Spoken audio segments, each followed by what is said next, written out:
Pemirsa, tim kuasa hukum mantan Menteri Perdagangan Tom Lembong resmi mengajukan memori banding ke Pengadilan Tinggi DKI Jakarta pada Selasa 29 Juli 2025.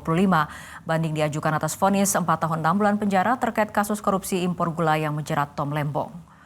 Penasihat hukum Tom Lembong, Ari Yusuf Amir, menyampaikan seluruh dokumen administrasi telah lengkap dan diserahkan ke Pengadilan Negeri Jakarta Pusat untuk diteruskan ke Pengadilan Tinggi. Tim hukum menyoroti adanya kejanggalan dalam putusan hakim tingkat pertama, termasuk penilaian bahwa Tom melakukan perbuatan melawan hukum dan memperkaya pihak lain. Ari menegaskan tuduhan tersebut tidak berdasar karena tidak sesuai fakta persidangan. Ari juga menyoroti kesalahan penafsiran hakim terhadap kebijakan impor gula yang dijalankan Tom selama menjadi Menteri Perdagangan. Menurutnya, kebijakan tersebut merupakan mekanisme bisnis biasa dan tidak ada unsur memperkaya orang lain secara melawan hukum. Selain itu, tim hukum mengkritisi dimasukkannya argumentasi sistem ekonomi kapitalis dalam pertimbangan putusan yang dinilai tidak relevan karena tidak pernah dibahas dalam persidangan.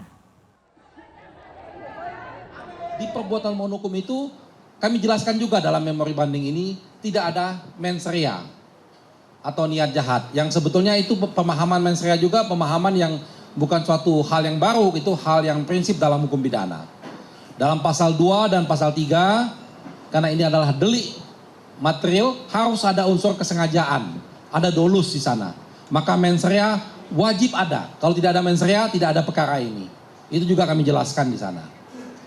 Lalu selanjutnya di bagian ini juga, perbuatan melawan hukum ini juga, kami jelaskan dalam memori banding bahwa pemahaman perbuatan melawan hukum itu tidak selalu identik dengan pidana. Dia akan menjadi pidana kalau tadi ada mens rea tadi. Tapi seandainya, nah ini juga seandainya, selalu kami sampaikan di setiap kesempatan, seandainya terjadi ada perbuatan melawan hukum yang dijelaskan pelanggaran yang dilakukan oleh terdakwa dalam hal ini Pak Tom Lembong, itu belum tentu pidana. Karena perbuatan melawan hukum itu ada kaitannya dia administrasi negara, ada kaitannya dia perdata. Nah, tetapi dari semua faktor-faktor yang dijelaskan dalam perbuatan melawan hukum itu bisa kami jawab semua. Jadi memang Pak Tom Lembong ternyata tidak juga salah dalam menggunakan kebijakan-kebijakan tersebut. Jelajahi cara baru mendapatkan informasi. Download Metro TV Extend sekarang.